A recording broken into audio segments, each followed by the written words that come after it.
people's name ID out there. It was about $15, $16 million in name ID. You know, the most important thing in politics is provide the opportunity for those who aren't in office to challenge the incumbents. And my concern by putting limits on campaign finance is that you limit the challengers against those who have built millions of dollars of name ID. I don't have the right answer, but if we do have limits, I believe that all challengers should have twice the opportunity of the resources to challenge the incumbents.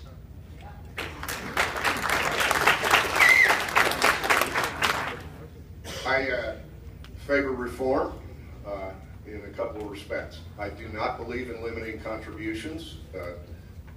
I believe that the answer to money in politics is full disclosure immediately or nearly immediately, which we have. You have a 48-hour rule that goes up on the internet.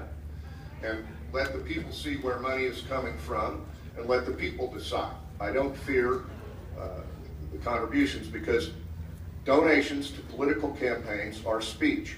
Don't let anyone tell you any different. Don't let anyone tell you that Citizens United case decided in 2010 by the Supreme Court is a bad decision.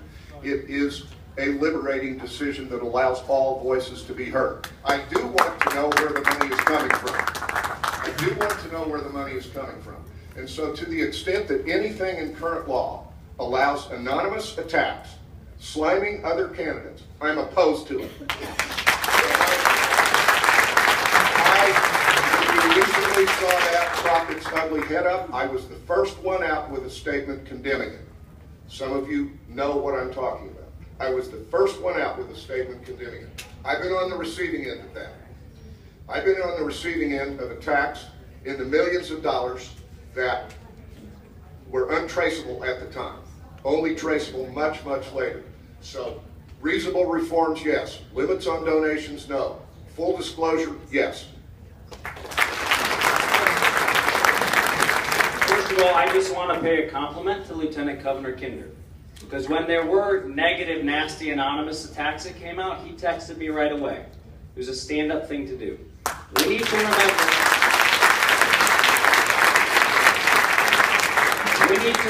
that at the end of the day, we might be all running for the same office, but we are all searching for the same objective, and that is that we're going to beat Chris Koster in the fall. I do believe very strongly, though, that we must have meaningful ethics reform in Jefferson City. I believe that we should ban all gifts from lobbyists.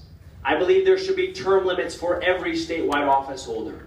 And I also believe that we have to close the revolving door between legislators and special interests. My proposal is if you serve for 1 year, then you have to wait for 1 year before you become a lobbyist. You serve for 2 years, then you wait for 2 years before you become a lobbyist. You serve for 20 years, then you're going to wait for 20 years before you become a lobbyist. Folks, we have to restore trust in government. I am telling you that when I travel around this state, people know that John Deal resigned last year in disgrace. People know that our legislators held an official legislative hearing in a country club with food that was paid for by lobbyists. People reflect on this politics, and together we have to find a way to restore trust in government, and that's what I'm going to do as your governor.